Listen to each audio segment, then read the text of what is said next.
Welcome to Earl Stewart on Cars.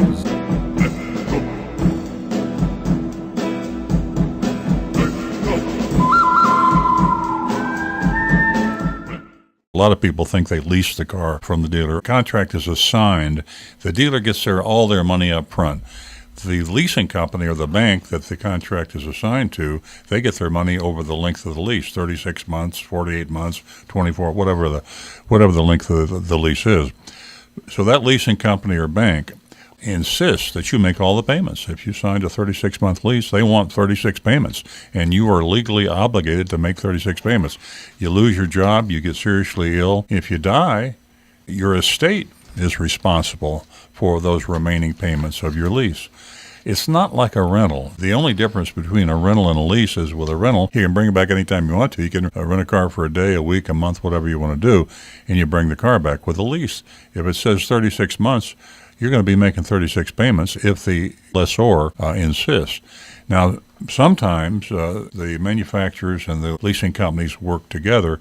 They'll give you a break because they want to keep you on the string. They want you to keep coming back and leasing. You might have a 36-month lease, and in 30 months, you got 6 months to go, you get a special offer from the leasing company and the dealer, and they say, bring it in early, and we can put you in another car. And they'll make a special deal, and it'll be a legitimate deal if it's sponsored by the manufacturer. Oftentimes, the dealer will try to get you in early, but he'll take the remaining lease payments that are owed to the lessor and roll them over into your new lease payments. So you're essentially paying your last 6 payments anyway, but they're adding it into your contract on the next car you buy or lease. So be sure that if you get a early termination offer that is from the manufacturer and not from the dealer, because the manufacturer will in fact credit you with whatever number of months they decide to do. I mentioned earlier that if you die, you sign a lease agreement, your estate is responsible. And I had a situation just a few weeks ago where an elderly man came in. He was in his 90s. He had some serious problems. He knew he wasn't going to live much longer, but he could still drive. And he was concerned about his wife. His wife had a car too, and she was making payments on her car.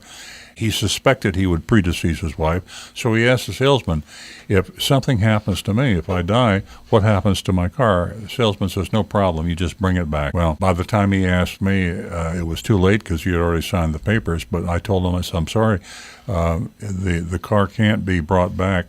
It's still a contractual obligation of your estate, so the wife and the estate were responsible for those payments. I said there's a long shot that you can employ if something happens and you can't make your lease payments. One is there are websites out there. You can Google takeover auto lease payments. There are a number of companies out there that work as a matching service where they take people that want to lease a car and people that want to get rid of their lease, and they try to match them together. The only other long shot is sometimes you can appeal to the leasing company. And I've been successful in a few times with my customers. And I go to the leasing company and I say, listen, here's a widow. Her husband passed away. They have 2 cars now. She can't afford to make these payments. Can she return the car without an obligation? Depending on how many lease payments were owed, we've been successful. So if it's a situation, a real true hardship case, I would recommend you go to the leasing company and you try to negotiate something with them.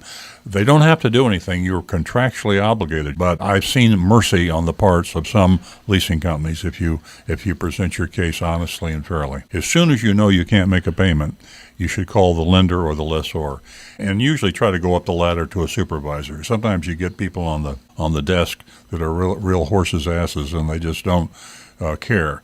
But if you go up the ladder on the supervisory-wise, get somebody that's intelligent and hopefully got a little empathy, and explain your situation. And sometimes you can negotiate. Oftentimes they will waive payments. They'll say, okay, you can't make this payment. You're out of your job. You say you think you have another job in line. We'll waive the next 2 payments. Will you be able to make your 3rd payment coming up? And that's the way you negotiate with a lender or a leasing company. And sometimes you're successful. They don't have to do it, but if it's in their best interest, they will often do it. And sometimes it's it's a PR thing.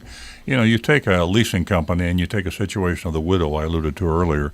Nobody wants the newspapers or the television to jump up with a big story about how Honda Credit forced a widow to make payments on the car of her deceased husband when she couldn't afford it. I mean, they don't want that kind of PR. So sometimes negotiating a deal is better for the lender because they actually get more of their money back, and sometimes negotiating a deal is better because it keeps their name out of the newspapers.